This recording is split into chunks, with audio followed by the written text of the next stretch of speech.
Salut les amis, j'espère que vous allez bien. J'ai toujours mon shirt Harry Potter, vous voyez. D'ailleurs, allez voir mes ouvertures de box Harry Potter. C'est sympa, hein, je vous assure. Hein. Vous devriez y aller. Je vous mets le lien ici.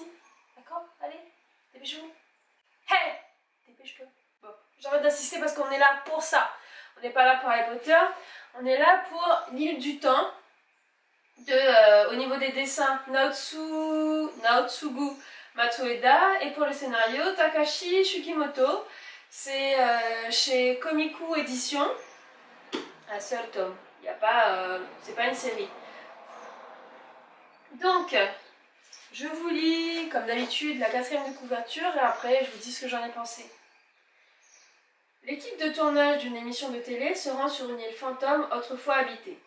Acteurs, producteurs, staff technique, tout le monde s'apprête à passer 2 jours sur l'île avant de regagner Tokyo.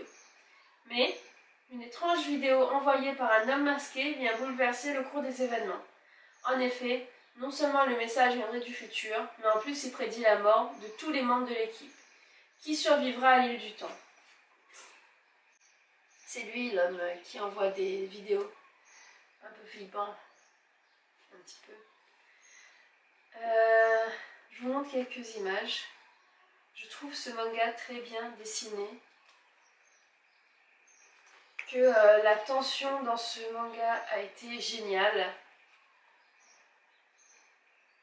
Que la façon dont ça a été mené, la réflexion des différents personnages est super sympa.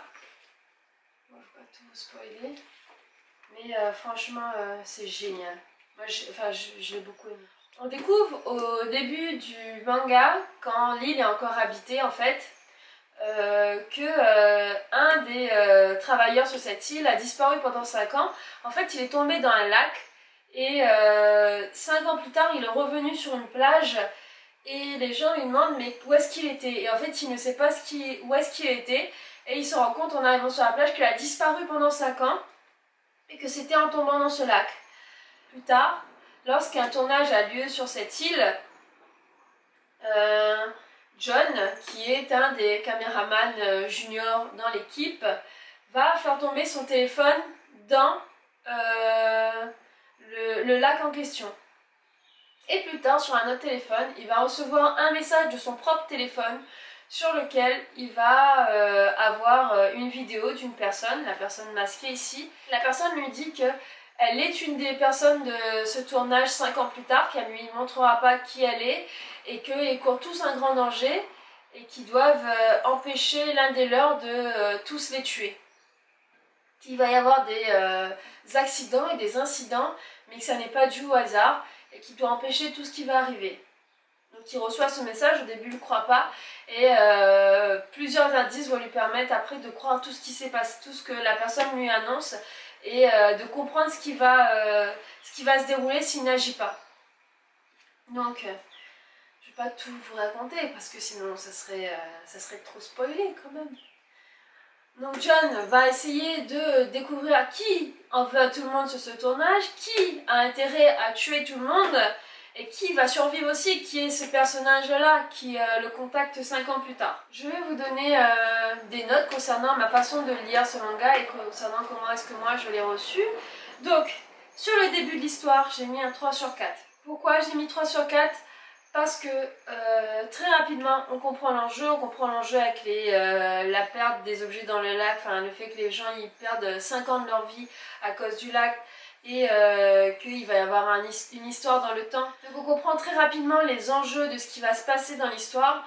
On comprend aussi l'ambiance assez glauque qui va se mettre en place autour du thriller, comment est-ce qu'il va faire pour trouver ce qui va se passer. Par contre, si on comprend l'histoire, dès le départ, il y a beaucoup de personnages et j'ai eu du mal à repérer très rapidement les personnages. Il a fallu un temps qu'il y ait une répétition des noms et des présentations de situations pour que je comprenne qui est qui, enfin quel rôle à chacun. Donc j'ai mis 3 sur 4 parce que l'intrigue est lisible, mais il y a beaucoup de personnages et c'est assez difficile au début de se repérer parmi tous les personnages. Le suspense, c'est l'intérêt et la fin. J'ai mis un 4 sur 4. Pourquoi? Parce que ça a été génial. Il y a du suspense, effectivement. Il y a des rebondissements, on sent qu'il maîtrise, après qu'il maîtrise pas, enfin ça va dans tous les sens. On garde de l'intérêt pour le livre du début jusqu'à la fin, et même la fin on se dit oh c'est déjà fini. Et la fin, enfin moi je m'attendais pas du tout à ça, c'est top, franchement. Donc ouais, il faut y aller. Pour les personnages, j'ai mis un 2 sur 4. L'intrigue est géniale, l'histoire est top. Par contre, les personnages sont un peu caricaturaux. Tous les personnages sont un peu caricaturaux. Ils n'ont pas été plus creusés que ça. Et c'est dommage. Mais il aurait fallu plus de tomes pour que ça arrive. Donc, et j'aime beaucoup l'idée que ce soit un one-shot. Donc c'est contradictoire, mais c'est comme ça, je suis contradictoire. L'originalité, j'ai mis un 3 sur 4 parce que déjà c'est un one-shot et que ça fait plaisir de ne pas avoir 10 tomes à lire pour avoir une fin.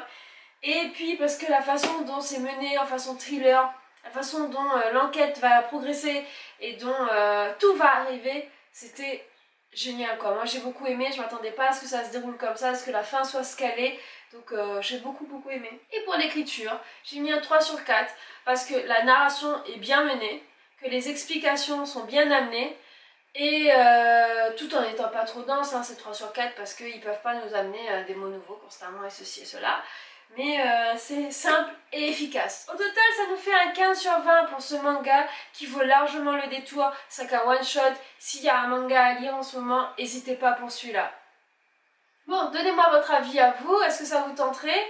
Et puis, on se retrouve pour de nouvelles chroniques lecture. À ciao, bye les amis!